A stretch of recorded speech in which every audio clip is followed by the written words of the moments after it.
Terus orangnya, Vel, gue mau jual gini nih. Ya udah. Terus saya tanya sama kakak, Kak, mau nggak kita beli ini tempat? Gue pengen punya gedung. Lu punya duit berapa? 5 juta. Lu gila. Punya duit 5 juta mau punya gedung. Orang gila apa gimana gitu kan? Iya. Gue bilang nggak apa-apa. Yang penting berani dulu. Karena kan ya kayak abang kan, abang memberantas korupsi berani dulu, Harus kan gitu.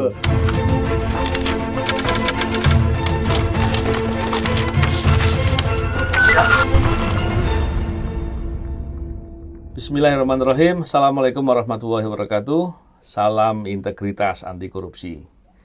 Kali ini saya berbincang dengan kawan. Dia banyak nih.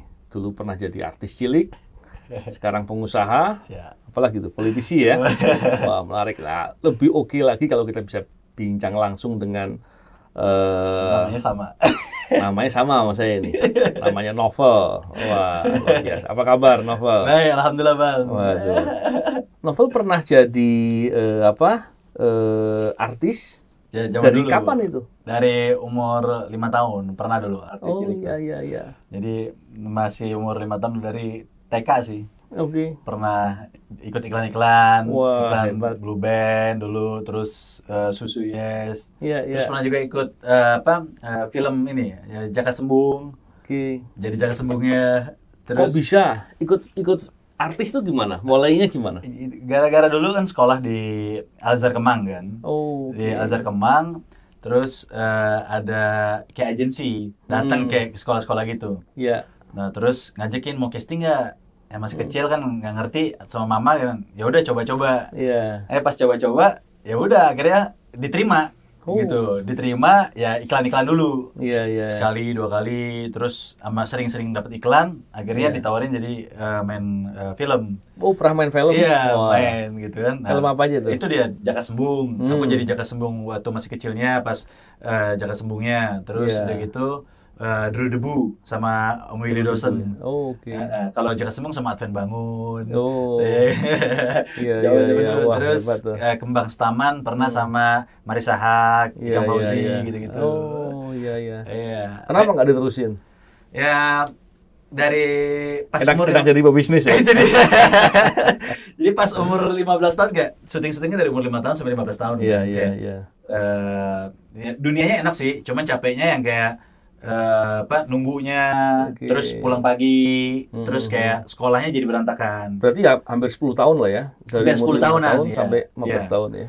Terus kayak sekolahnya kan agak berantakan kalau misalkan syuting-syuting. Iya. Sedangkan bagi aku sekolah masih di usia segitu kan penting kan. Betul. Seenggaknya. Terus juga pas umur 15 tahun tuh merasa kalau jadi artis doang, mohon maaf, misalnya kayak kalau kita cuman biasanya orang jadi artis karena dia jual fisik gitu kan. Iya. Nah, nanti kalau fisiknya udah nggak sebagus muda, nanti apa nih ke depan kan gitu. Iya. Nah, terus aku pikir tadinya sebelum terjun ke dunia usaha, mau jadi sama kayak abang, mau masuk Akpol tadinya. Wah, waduh, hebat ya.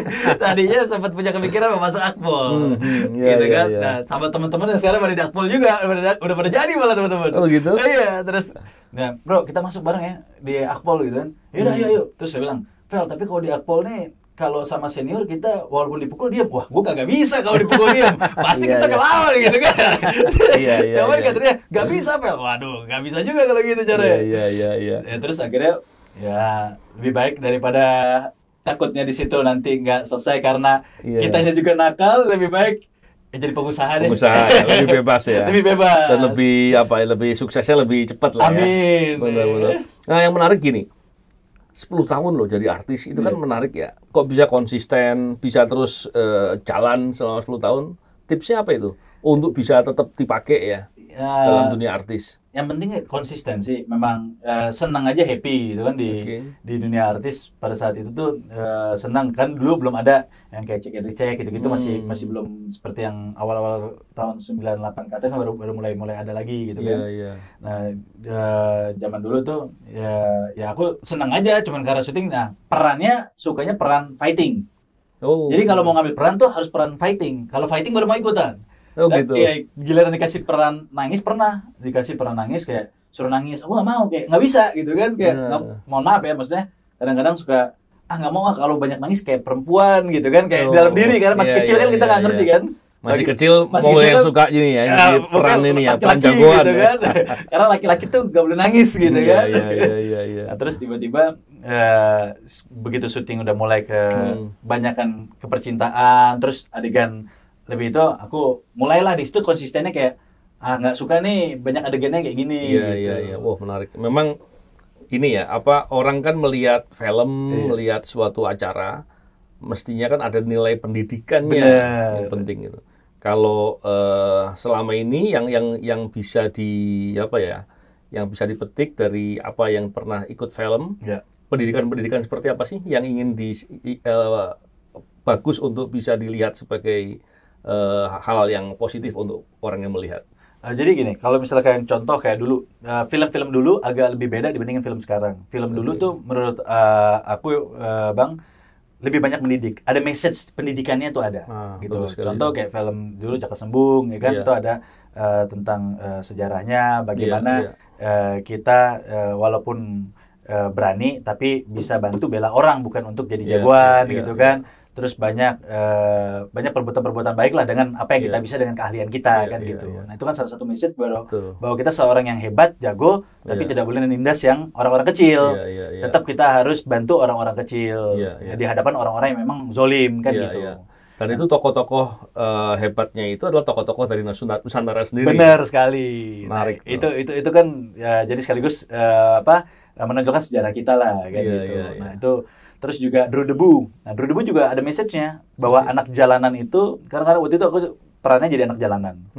Jadi anak jalanan, terus yang diculik, terus kita disuruh pekerja jadi pengamen.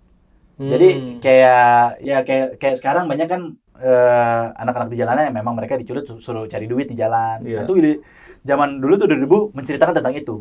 Tapi bagaimana anak jalanan ini dia bisa bela diri. Akhirnya dia fight, berhasil keluar dari orang yang culik dia gitu kan. Sehingganya dia bisa kabur dan membantu teman-temannya yang ikut diculik juga gitu. Jadi bahwa keberanian dalam diri itu penting. Gitu kan, untuk membela kebenaran, bukan keberanian untuk menindas kan gitu. Jadi banyak sekali sih. Nah, kalau di artis cilik nih, waktu masih itu ya, waktu masih ikut jadi artis ya. Integritas itu penting nggak sih? Bagi saya integritas itu selalu penting. Kalau waktu masih kecil, contohnya apa? Hal yang bisa mendukung dari suksesnya sebagai artis terkait dengan integritas. Nah, menurut saya integritas itu kan bagian dari konsisten, ya kan?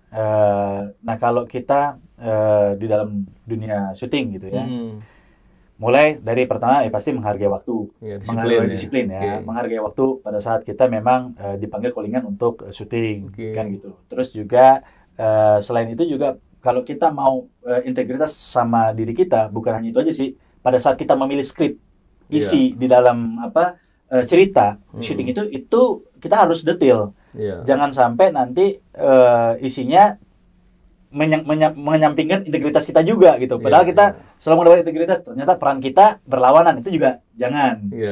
Karena kita kalau memang orang udah jadi artis, seenggaknya dia menjadi sosok yang disukai oleh penggemarnya gitu kan. Nah itu hal-hal kayak gitu. Terus juga kadang-kadang karena saya orangnya konsisten dengan keberanian gitu ya. Karena masih kecil kan nggak ngerti itu integritas apa gitu kan. Yang saya cuma tahu pokoknya saya cuma menjadi tokoh yang berani dan bukan penakut, bisa nolong orang.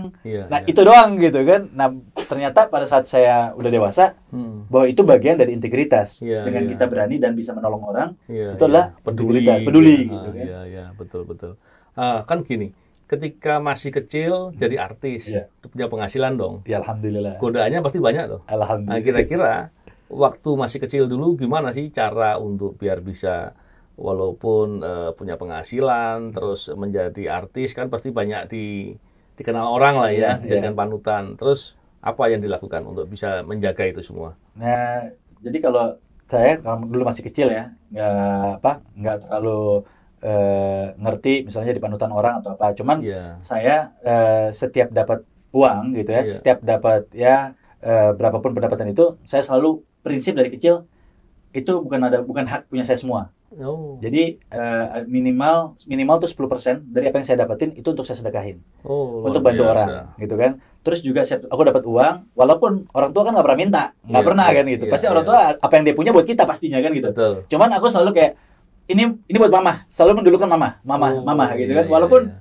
udah dia nggak perlu itu gitu. Iya, Cuman iya. tetap nggak bisa, ini dari aku. Itu Iya, iya, kita iya. merasa senang sebagai anak kayak bisa memberi walaupun nggak berarti buat dia, tapi Benar, benar, seenggaknya benar. itu kan dari kecil kita menimbulkan bahwa kita harus peduli dan ingat kepada orang tua kita. Oh, luar biasa. Dan juga ya tadi sedekah untuk bantu orang-orang yang di Iya. sekeliling kita. Nah, dari Iya. kecil tuh itu yang selalu aku Iya, iya. pahamin gitu. Memang nilai kepedulian itu luar biasa. Penting. Ketika kita bisa peduli, sekalipun seumpama kita punya ilmu, Ya. terus kita tidak peduli dengan lingkungan, dengan orang lain, maka kita nggak pernah tahu permasalahan, sehingga ilmu kita nggak bisa dipakai buat problem solving. Contohnya. Benar, setuju. Jadi kepedulian itu luar biasa, dan itu bisa membangun diri kita menjadi lebih hebat, Benar. hingga kemudian jadi pebisnis. Ya. Iya, itu makanya kita mesti belajar ya, Abang. Abang Itu gimana integritasnya nih? kuat soalnya, Abang. Enggak lah, Abang saya ini- sama-sama belajar. Abang ini top. Ini panutan saya nih. Sama-sama kita belajar, Siap. semua meningkatkan diri untuk Siap. menjadi lebih baik. Yang menarik, mulai dari pebisnis itu gimana ceritanya? Jadi pas Modal berapa sih? itu dia.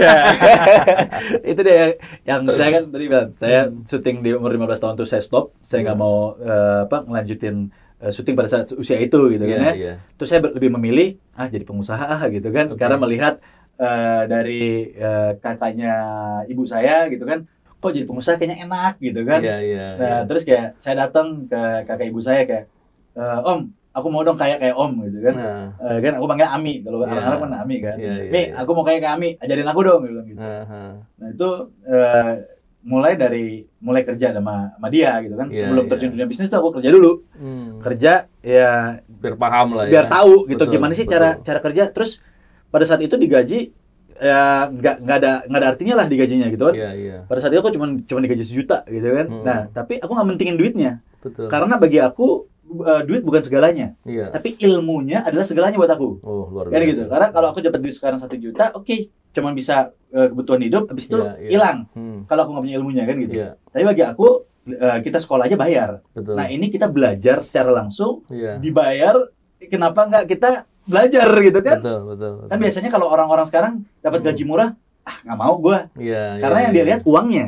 Betul. Nah, kalau betul. saya pada saat itu berpola pikir, saya nggak ngeliat uangnya. Yang saya lihat bagaimana saya belajar. Iya, iya. Kesempatan untuk Kesempatan belajar belajar nih, itu. ya. Nah, Belajar dari orang yang betul-betul punya kemampuan. kemampuan dan hebat, yang ya. memang saya suka gitu. Pada saat itu kebetulan saya suka sama mobil Iya, kan gitu. iya, Jual iya, beli iya. mobil gitu kan. Ah. Hobi di mobil. Oh, gimana biar hobi ini jadi duit gitu kan. Iya, iya, iya. Oh, menarik. tuh. Gitu. Sekarang kan usahanya ada perhotelan ya. Alhamdulillah. Apa lagi? Ada Perumahan?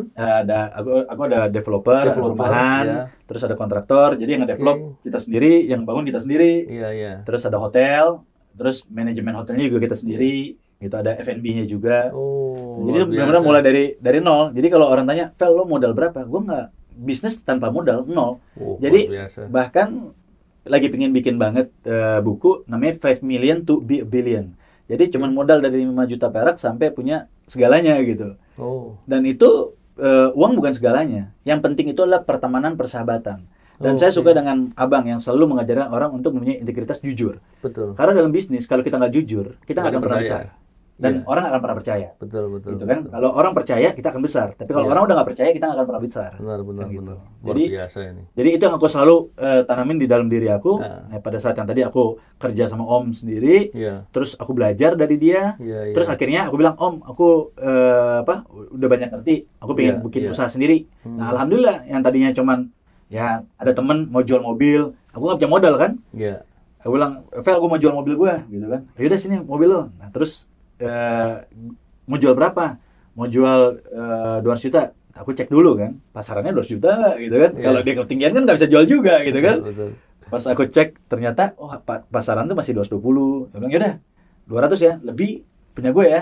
Ngomong dulu dari awal. Iya, iya, Karena komitmen iya. awal kan penting. Betul, betul. Ya kan jangan sampai nanti kita bohongin dia Iya, atau nipu dia iya, kan gitu iya, kan. iya. Komitmen ya. Segini ya, pokoknya gue balikin lu segini. Lebih punya gue. Oke. Iya, iya. Aku jualin, muter, bilang sama orang, ini mobil gue nih, iya kan? Iya, iya, Karena iya. kalau misalnya kita bilang mobil teman kita, dia kan komunikasi langsung. Kita dapatnya nanti berapa kan gitu kan. Betul, yang penting kan kita udah punya komitmen sama teman segitu. Pada saat kita jual, saya jual 220 juta dapat untung 20 juta. Bisa begitu karena dipercaya. Karena dipercaya kan gitu. Kalau bohong kan nggak mungkin orang percaya. Orang percaya kan gitu. Jadi modal besar lah kejujuran. Modal besar itu adalah kepercayaan. Betul. Pertemanan, persahabatan, kejujuran itu penting banget. Gitu. Nah, sekarang kan ada beberapa tuh katanya pernah usaha bangun perumahan tanpa modal. Nah, ceritanya gimana tuh? Nah, itu dia. Bisa. Bisa. Seperti tadi. Jadi kita implementasikan yang aku belajarin di mobil, yang tadinya nggak punya mobil orang aku jualin dapat selisih kan gitu. Nah, begitu juga di tanah gitu kan. Pada saat aku mau bisnis, pada saat di kantong cuma 55 juta perak gitu kan. Bisnis kan naik turun. Waktu itu mobil lagi bagus, masih punya duit gitu kan. Dapat duit, aku beliin tanah. Begitu beliin tanah, nggak ngerti cara bangunnya. Duitnya mati semua di tanah. Udah nggak punya duit lagi. Di kantong udah habis gitu kan. Di bank juga udah nggak punya duit. Tinggal sisa-sisanya 5 juta perak gitu kan. Nah, terus ada satu tempat orang mau jual gitu kan. Nah, orang ini ke lilit utang lah. Ke lilit utang, dia mau jual seharga 6 miliar. Sedangkan aku punya duit cuma 5 juta doang gitu kan. Tapi karena niatnya aku mau ngebantu orang ini supaya keluar dari hutangnya dan tidak diambil oleh bank gitu kan. Aku harus mikir gimana caranya. Niatnya dulu nih, niatnya kita baik gitu kan. Terus orang ini, "Vel, gue mau jual gini nih." Ya udah, terus saya tanya sama kakak, "Kak, mau nggak kita beli ini tempat? Gue pengen punya gedung." "Lu punya duit berapa?" 5 juta. "Lu gila? Punya duit 5 juta mau punya gedung? Orang gila apa gimana gitu kan?" Gue bilang nggak apa-apa. Yang penting berani dulu. Karena kan ya kayak abang memberantas korupsi berani dulu kan gitu. Harus berani dulu kan, modal utama nggak peduli siapa kan gitu. Itu yang saya suka gitu kan. Kita harus berani. Nah, saya punya dalam diri saya keberanian dulu yang paling penting. Begitu berani, saya tanya kakak saya, dia nggak berani. Ya udah, saya tetap dengan pendirian saya bahwa saya harus berani. Saya bilang sama tuh orang, "Oke, gue beli tempat lo nggak 6 miliar, 10 miliar. Wah, dia bilang, "Lu bercanda, gue mau jual 6 miliar kok jual 10, beli 10 miliar gitu kan.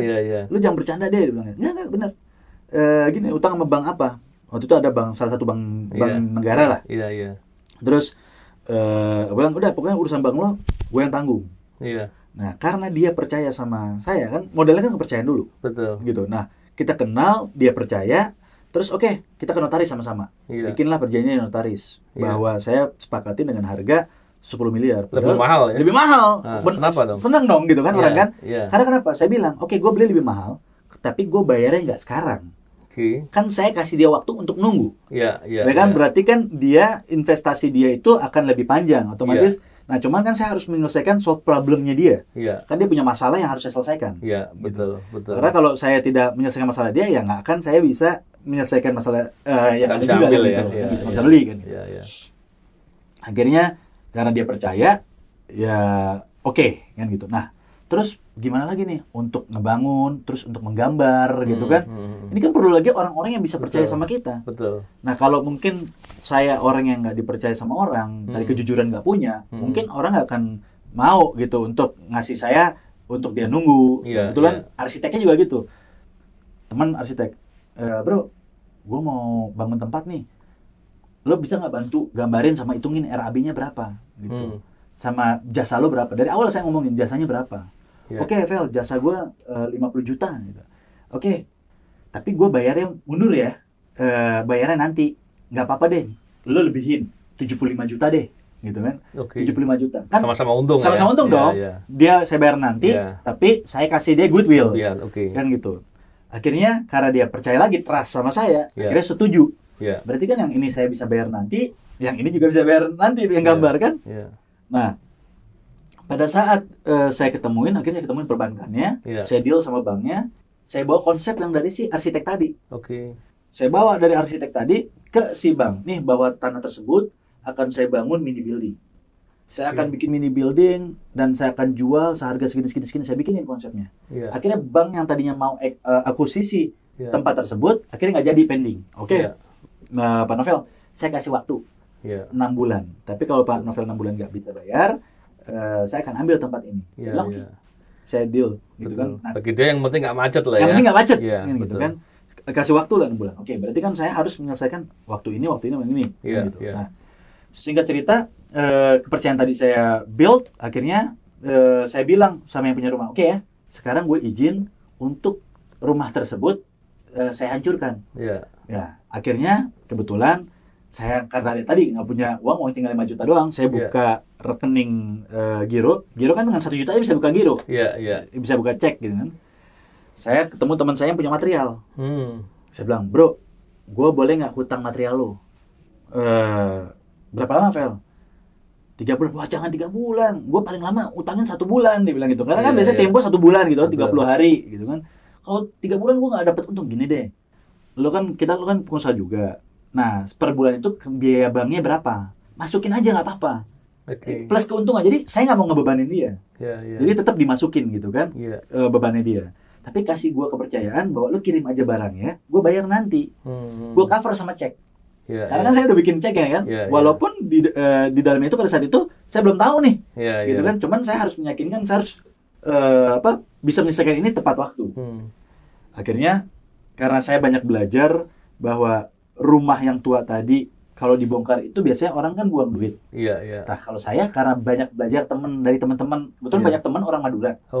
Nah, teman-teman orang Madura ini bilang, "Bang, itu bongkarannya saya beli aja." "Oh, emang bisa dibeli?" "Iya, itu saya beli, Bang, saya kiloin." "Oh, gitu. Berapa kiloinnya?" Nah, akhirnya saya tahu bahwa bongkaran rumah teman saya yang tadi mau diakuisisi sama bank tersebut bisa jadi duit. Akhirnya dibeli sama teman-teman Madura tadi seharga 320 jutaan. Nah, saya nggak punya duit 5 juta, saya dapat duit. Kan gitu dong. Akhirnya apa? Akhirnya duit tersebut saya gunakan untuk tadi ngebongkar, pasang banner untuk gambar arsitek tadi. Akhirnya apa? Begitu saya taruh gambar si arsitek saya pasang, bacaan dijual, ada tetangga lewat. Pak mau jual ruko mini building? Iya. Mau jual berapa? Saya mau jual 3 miliar. Wah, mahal banget, Pak. Ya kalau bayarnya cash sekarang, saya kasih harga murah. Saya gituin. Berapa, Pak? Ya kalau mau sekarang 2 miliar 650. Terus akhirnya, wah, Pak, jangan 250. Saya bilang, ya kalau ini saya kasih murah, saya bilang. Kalau enggak, harga 3 miliar. Kalau ini udah jadi, harga lebih tinggi. Nego. Akhirnya orang tersebut setuju. Bayar setengahnya. Bayangin, saya nggak punya duit apa-apa. Buat modal awal ya? Nol, saya nggak ada duit. Cuman modal berani, modal kepercayaan dari teman-teman tadi, sehingga saya bisa dapat modal awal. Yang yakin laku? Alhamdulillah, tadi konsep. Yang penting kan konsep awal dulu. Pada saat kita mau membangun sesuatu, kita perlu orang profesional, si arsitek tadi. Dia bikin konsep, bikin RAB-nya, bikin semuanya. Terus dikalkulasin kira-kira di daerah sini laku sampai harga berapa sih? Gitu kan. Nah, dengan data itulah yang kita butuhkan sehingga kita harus yakin. Padahal pada saat saya mau bangun itu orang udah bilang, "Vel, lu bikin di sini siapa yang bakal mau beli ini itu?" Saya nggak pernah dengerin omongan orang. Karena saya punya keyakinan dan saya bagi saya harus yakin dan saya harus berani. Niat saya satu, bantu orang yang lagi susah. Dan alhamdulillah, yang tadi saya jual unit pertama 2,6 miliar, saya dapat duit. Unit keduanya saya jual 3,5 miliar. Unit berikutnya lagi saya jual 4,5 miliar. Sampai terakhir 6,5 miliar saya. Jadi saya bertahap terus. Sehingga saya akhirnya punya yang tengah, nilainya 20 miliar lebih. Jadi saya nggak punya nol, nggak punya duit 5 juta, sampai punya puluhan miliar. Sampai akhirnya berkembang sampai saya punya beberapa hotel, perumahan, dan lain-lain. Tapi tetap dong, berani harus pakai ilmu. Bener, berani harus pakai ilmu. Nggak bisa nggak? Berani nggak pakai ilmu konyol ya. Bener banget. Kalau berani bersama dengan ilmu dan punya pengalaman. Namanya confidence. Itu confidence. Sama jangan lupa banyak belajar sama yang berpengalaman. Begitu juga pada saat ngebangun tadi, kebetulan ada saudara yang ngerti di bangunan, belajar. Ini gimana nggak? Jadi pada saat kita ngelakuin ini, nanya. Detail ya. Detail ya. Sehingga jangan kita sok pinter. Biasanya orang kan bangun sok pinter sendiri, ya kan? Karena berani gitu kan. Itu juga jangan. Nanya sama yang pengalaman, gak usah malu. Gitu. Luar biasa. Sekarang dengar sekarang ikut politik. Lagi belajar atau lagi ngapain nih? Lagi belajar. Gimana nih? Sekarang dia apa? Jadi apa ini? Kebetulan saya dulu sebenarnya pada saat dunia usaha gitu ya, umur 19 tahun tadi punya perusahaan sendiri. Saya masuk di organisasi HIPMI, Himpunan Pengusaha Muda Indonesia. Saya sempat menjabat jadi ketua HIPMI di DKI, di salah satu ketuanya. Terus juga saya sempat menjabat jadi ketua HIPMI Jakarta Selatan pertama. Saya belajarlah berorganisasi dari situ. Terus saya berkecimpung di Kadin. Kadin sampai dengan Kadin Indonesia. Karena saya banyak belajar di organisasi, baru saya melihat, oh ternyata bisnis ini selalu bersinggungan dengan dunia politik.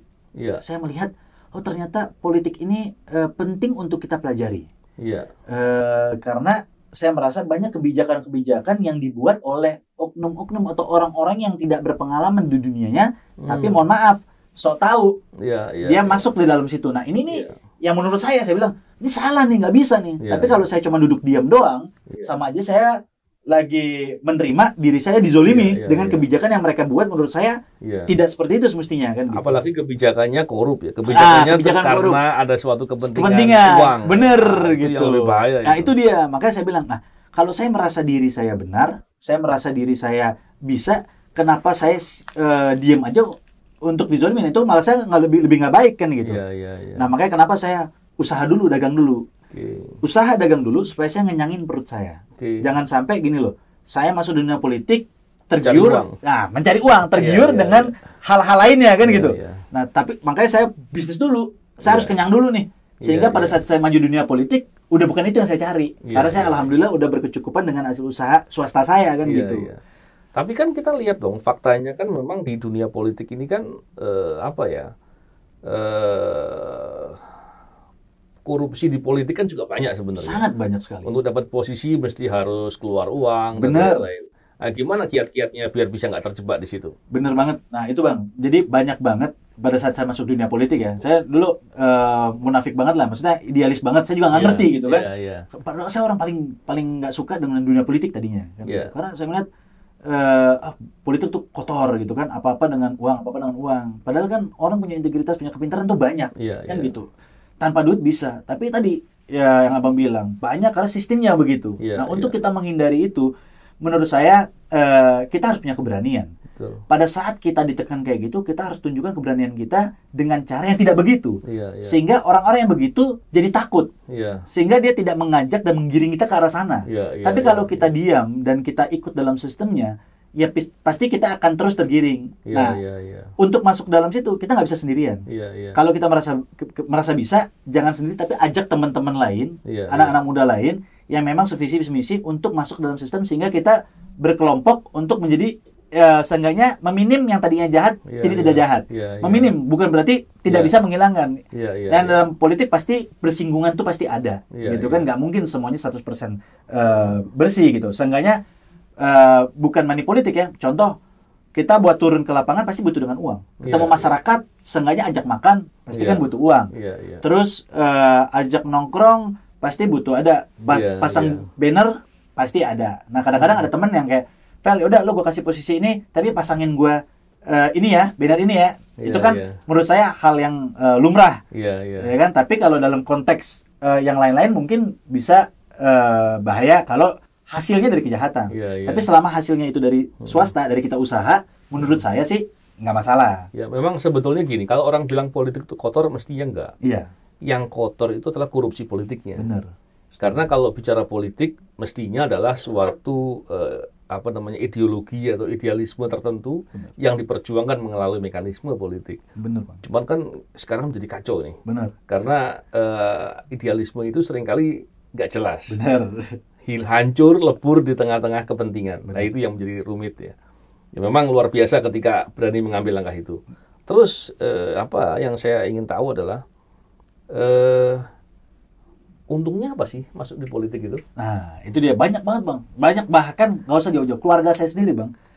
Banyak yang bilang, Fel, ngapain di politik? Udah bener di bisnis. Usaha betul. Udah alhamdulillah. Dapat untung kan? Gitu kan, dapat untung. Bisa pergi kemana aja, bisa santai-santai aja kan.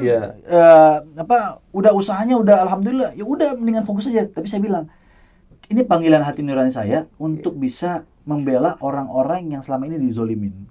Untungnya satu, kita bisa membantu orang-orang selama ini yang mereka ditekan dengan kebijakan-kebijakan yang memberatkan orang kecil.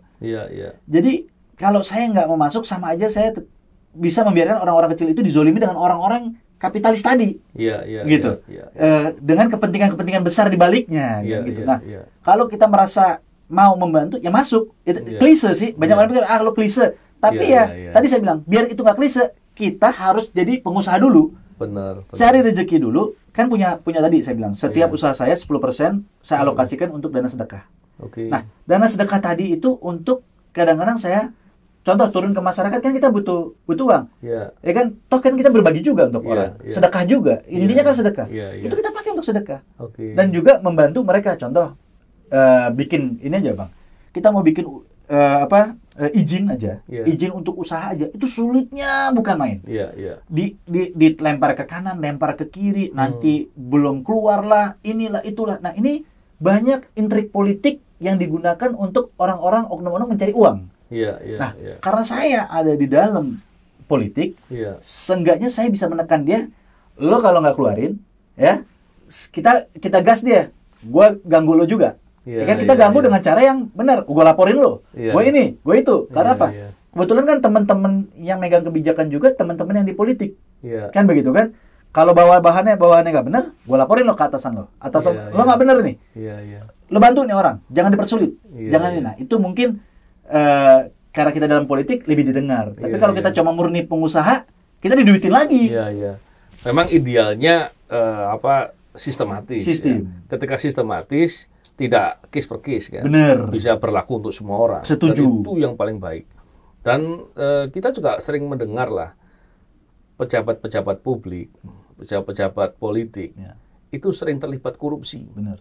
Nah, terus gimana kalau sampai masuk ke situ, ke area itu, apa nggak bahaya? Sangat bahaya. Makanya harus dihindari, Bang. Ya kan harus banyak belajar ya, Bang. Mana yang bahaya, mana yang nggak. Kadang-kadang, Bang, orang itu karena nggak tahu, Bang. Contoh banyak teman-teman pengusaha. Mereka masuk ke dalam dunia politik. Bagi mereka itu, contoh ya budaya orang kita ya, habis ditolongin orang, kita ngasih uang. Itu bagi kita. Ya karena nggak enak, bukan berarti karena nyogok untuk mendapatkan pekerjaan, tidak. Karena apa? Ya kita bisnis, dapat rezeki, terus dari hasil rezeki kita berbagi. Nah, tapi kalau dalam konteks pemerintah tuh kan nggak boleh.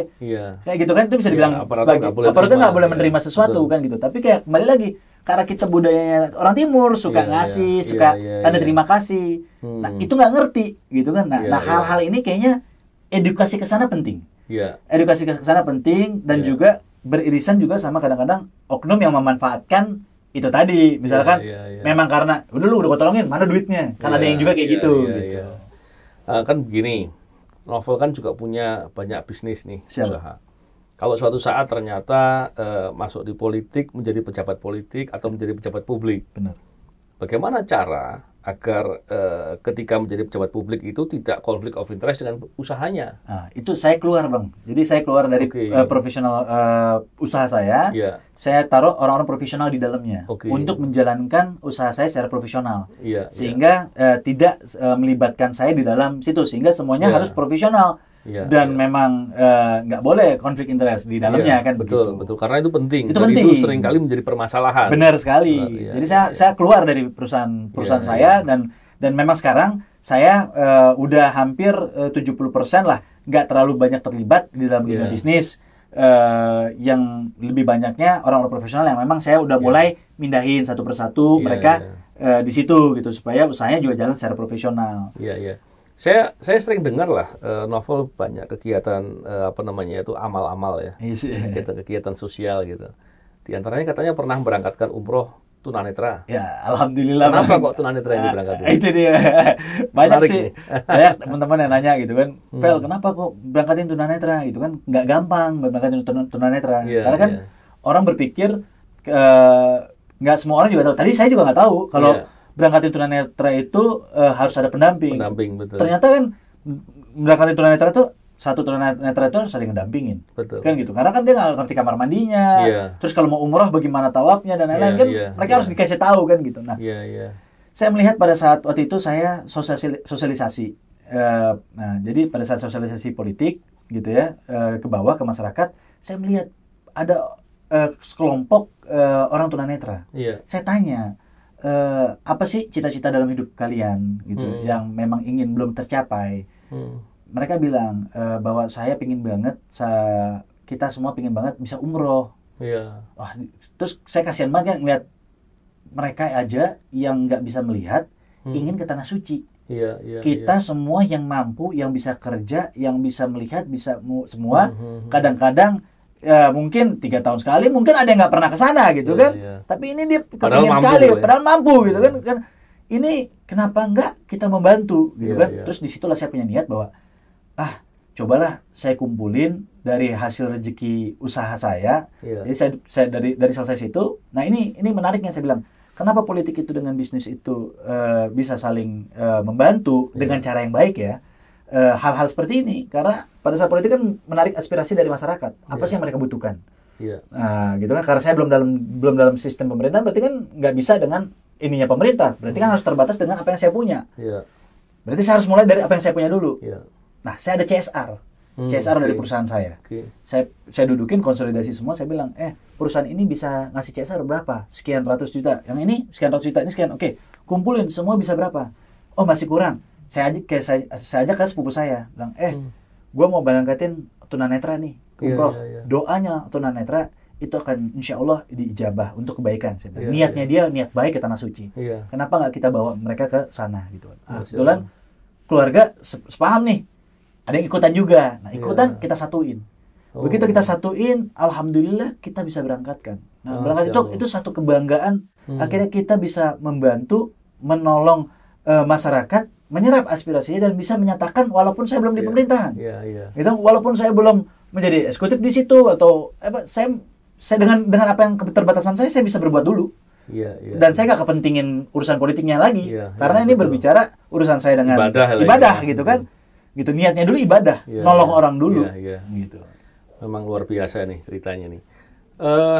Satu hal yang saya ingin juga sampaikan bahwa banyak orang atau banyak pejabat bahkan sebelum jadi pejabat pun udah kaya sebenarnya.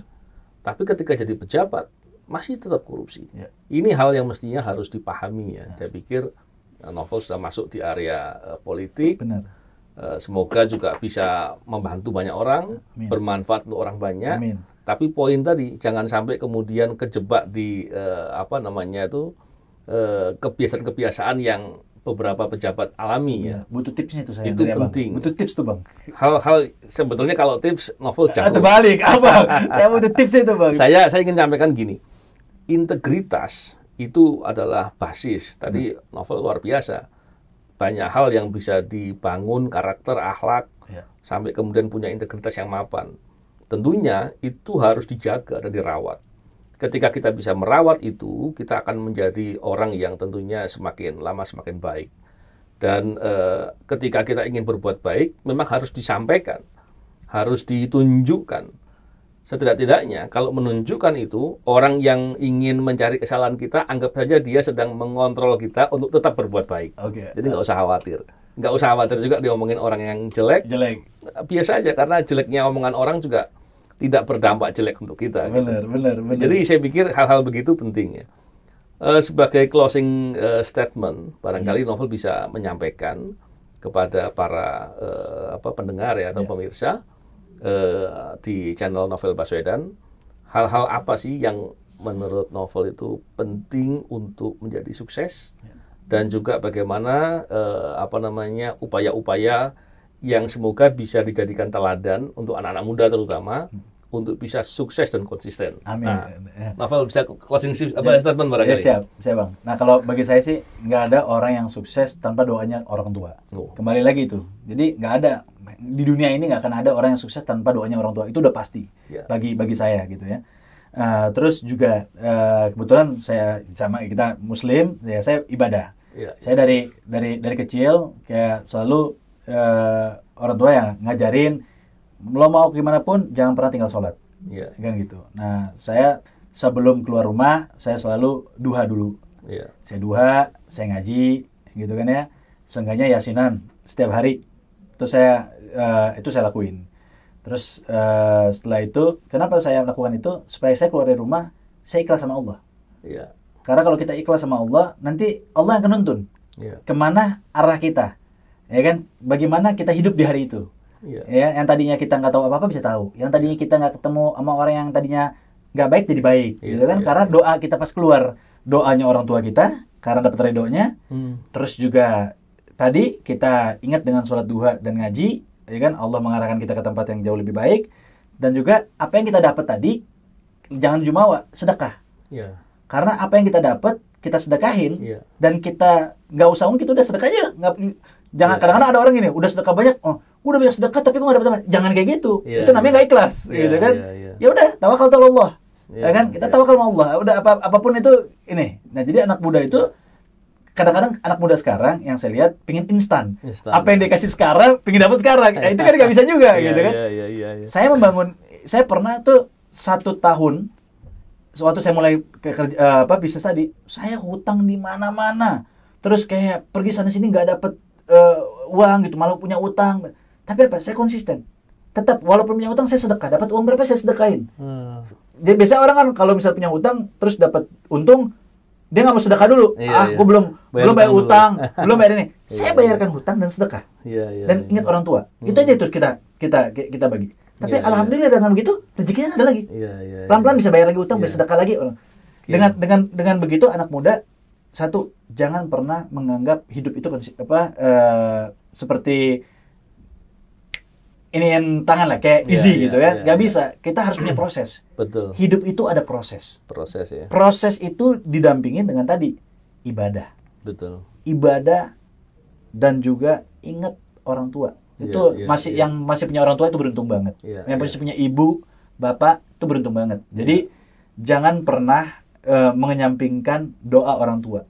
Tanpa mereka kita nggak akan pernah sukses. Jadi alhamdulillah saya seperti sekarang gitu kan, Allah kasih saya terus dijaga karena saya selalu tetap di usia sekarang pun tetap ibu saya minta apapun walaupun saya nggak ada, saya bilang iya.